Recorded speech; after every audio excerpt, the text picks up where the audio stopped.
Good morning, everyone. Welcome to my online class.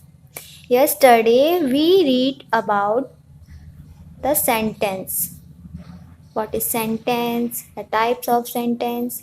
So, in this order, today we study about the parts of sentences.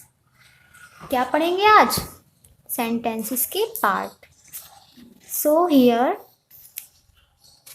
we study about the subject and the predicate. It means we show that sentence has two parts. One is subject, second one is predicate. It means जो sentence होता है आपका वो किससे मिलकर बनता है? Subject से और प्रेडिकेट से। आपका एक सेंटेंस कितने भागों से बनकर बनता है? सब्जेक्ट से और प्रेडिकेट से। तो चलिए देखते हैं सब्जेक्ट क्या होता है। Subject, the subject of a sentence is simply what the sentence is about. जो आपका सब्जेक्ट होता है वो सेंटेंस में ये बताता है कि वो क्या कर रहा है। सब्जेक्ट आपका क्या होता है?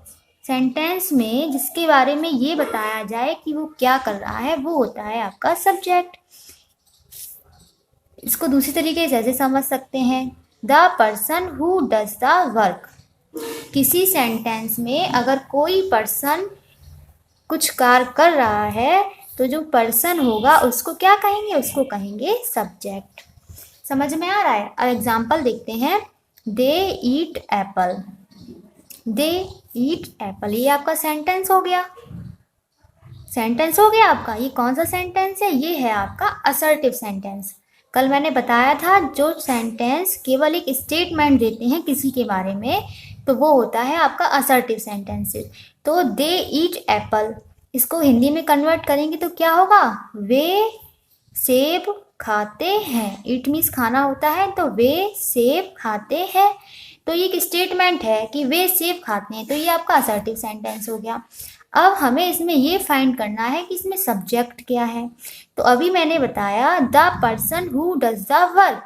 सब्जेक्ट वही होता है जो पर्सन कार्य करे। तो इसमें कौन कार्य कर रहा है? कौन खा रहा है? दे ईट एप्पल।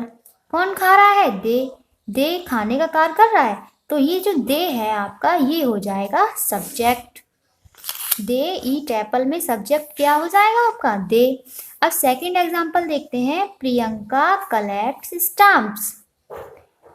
ये भी आपका कौन सा सेंटेंस है? ये भी आपका असर्टिव सेंटेंस है, क्योंकि इसमें भी एक स्टेटमेंट दिया जा रहा है। किसके बारे में दिया जा रहा है? प्रियंका के बारे में, कि प्रियंका स्टाम्प्स कलेक्ट करती है।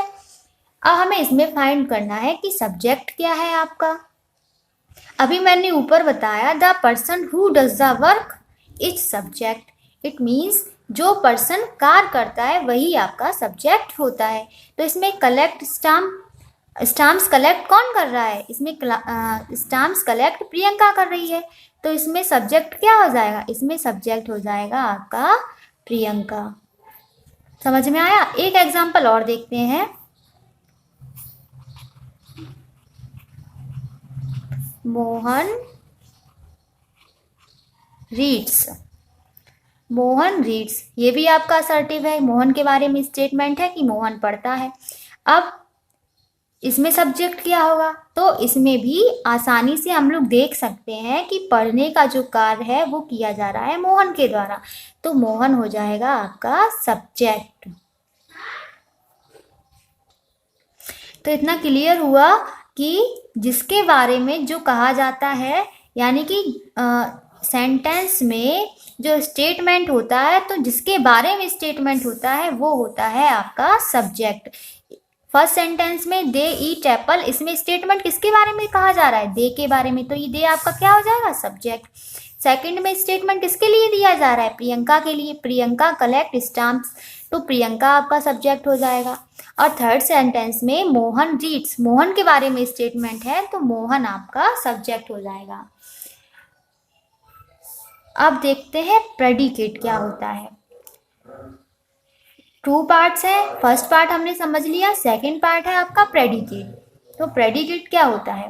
It shows some details about the subject. It means यह सब्जेक्ट के बारे में कुछ डिटेल्स आपको बताता है। सब्जेक्ट के बारे में जो कुछ डिटेल्स दे उसको कहते हैं प्रेडिकेट। Is that clear?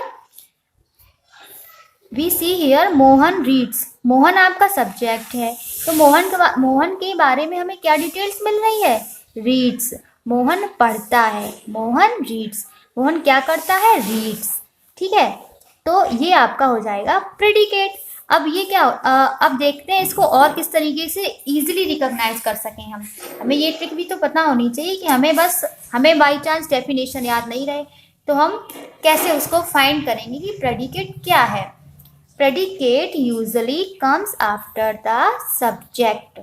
जो प्रेडिकेट होता है वो आपका अधिकांश मतलब यूजुअली अधिकतर वो आपको सब्जेक्ट के बाद मिलेगा। आफ्टर मीन्स बाद में, आफ्टर मीन्स बाद। तो जो प्रेडिकेट होता है वो सब्जेक्ट के बाद में आता है। ये सब्जेक्ट है, ये बाद में आया, ये प्रेडिकेट हो गया।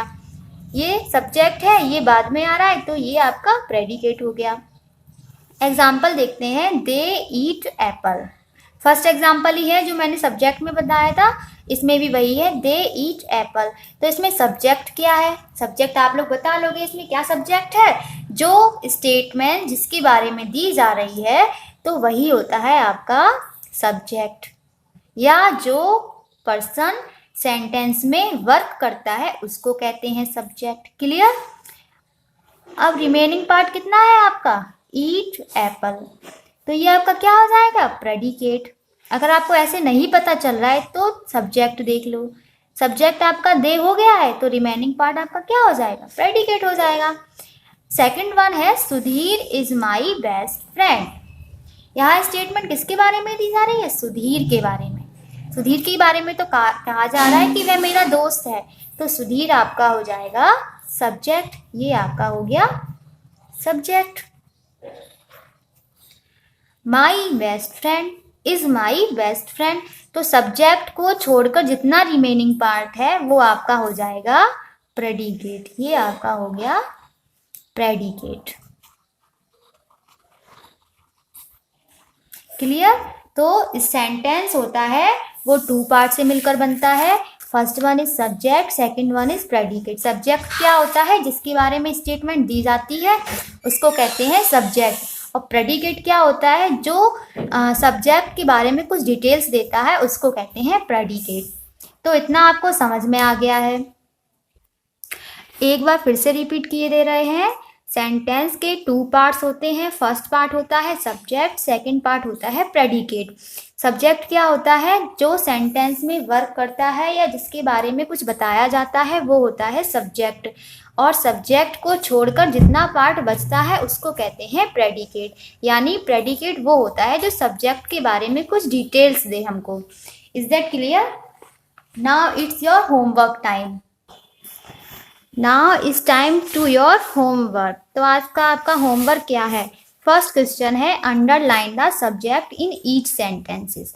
आपको इन सारे सेंटेंसेस में क्या फाइंड करना है? सब्जेक्ट, और सब्जेक्ट को अंडरलाइन करना है। जैसे मैंने फर्स्ट वाले में इसको यू को अंडरलाइन किया हुआ है, you can come to our house any time. तो इसमें सब्जेक्ट क्या हो गया? यू।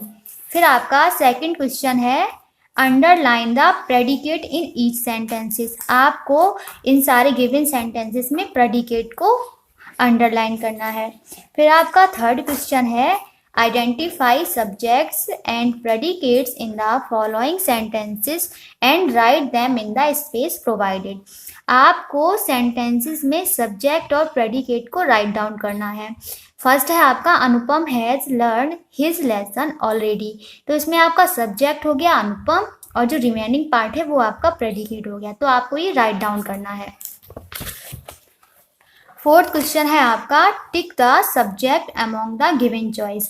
आपको इन सेंटेंसेस में जो सब्जेक्ट है उसको टिक करना है।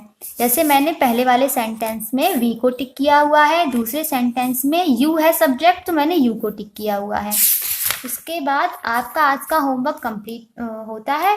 आपको ये सब करना है। अगर आपको कुछ प्रॉब्लम होती है तो आप मेरे यूट्यूब चैनल पर पूछ सकते हैं। Thank you for watching. Take care.